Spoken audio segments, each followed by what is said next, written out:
I believe when we sat down in Phoenix and had that long discussion, you said, to emphasize, you said, it's not about what you want to do. That doesn't matter. It's what God wants you to do.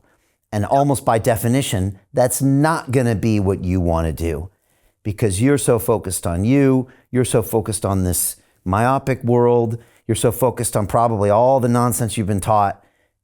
You need to actually tune into what God wants you to do. And in the beginning, it's going to be uncomfortable. Maybe it's not going to make a lot of sense, but that's the path. That's like Martin Luther King. I just want to do God's will. And that he carried him to great man. So I think that's a calling for all of us. I believe we all have a calling, but we don't always follow it. Yeah. And I think if you don't follow it, your calling will start following you and torturing you, I think. And you'll get, as you get older, because every year you don't take that calling and take action, is a year less you have. And as you go more and more, you'll find, I think, your world kind of shrinking if you're not following that God's path. And hopefully that pushes you to wake up and realize, well, people can just listen to us now and start thinking about it. And again, if you have a hang up with the word God, replace that with, all powerful, with energy, with whatever. But I think we all kind of know what that means now, right? The right thing to do, perhaps. What Fuller called it the Great Spirit. Okay. The American Indian called it the Great Spirit. Yeah. We're all tuned into that. But it's interesting that I said, well, what does God want done? And then I saw the poverty and all this stuff. And I said, but I'm solving my problem. Maybe I solve everybody else's problem too. So that's why I created the board game. Wow.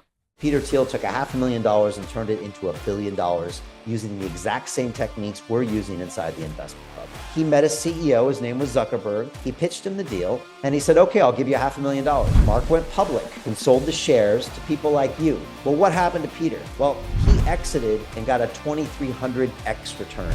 The wealthy invest in early stage companies, folks. The public markets are for suckers.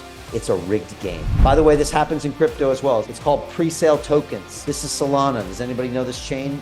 They sold pre-sale tokens for 4 cents. And you can see the date on there, April 5th, 2018. Look at Solana today, folks.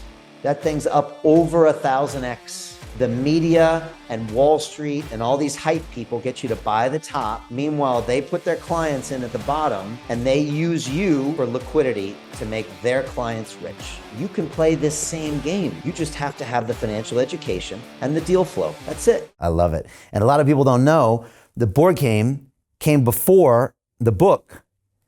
And then the book, when it got famous, it sold the board game. Is that right? Wild. And now the board game is in. The happiest time was this trip I was in. The board game is now in Arabic. Ooh. So it's going into the Muslim world.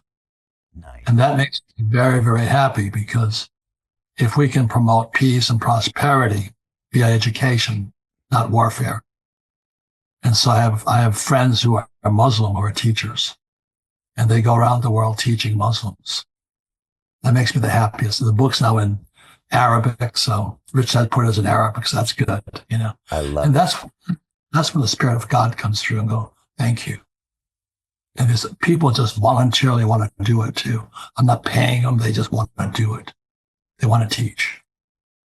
So,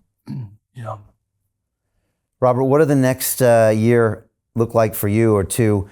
You're always working on some companies. You're always doing something there.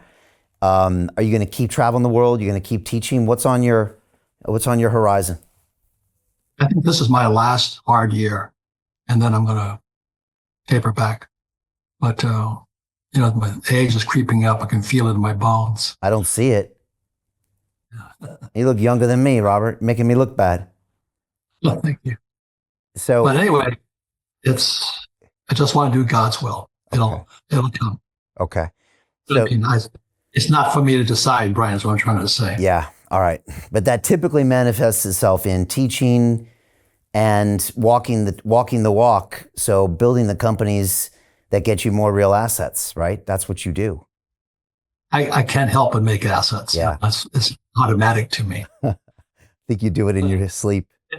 I just sit there and I read spiritual books too, not only finance books. But it says that just follow your calling. What are you supposed to do? And don't fight it. You know what I mean? Yeah. So I'm just saying, okay, so that was this morning's lesson. Just keep going, but something else is coming along. Wow. Trust that. That's amazing. Hey, I know investing in crypto is scary. It takes a real leap of faith because there are so many scams, rug pulls, and bad actors out there. It's a dangerous business, which is why 95% of people lose all their money. Well, that's why I created the London Real Investment Club, so you can access the hottest deals on the planet and use the crypto bull market to create the generational wealth that you deserve. Join my team of over 100 people from around the world that are making millions of dollars behind the scenes investing in blockchain, AI, Web3 games, DeFi, Bitcoin, and more. Don't miss out. Click the link below to book a call with one of my team now. But hurry, this bull market will end soon. I know investing in crypto can be scary. That's why you gotta join the investment club. Pull the trigger. Let's do this.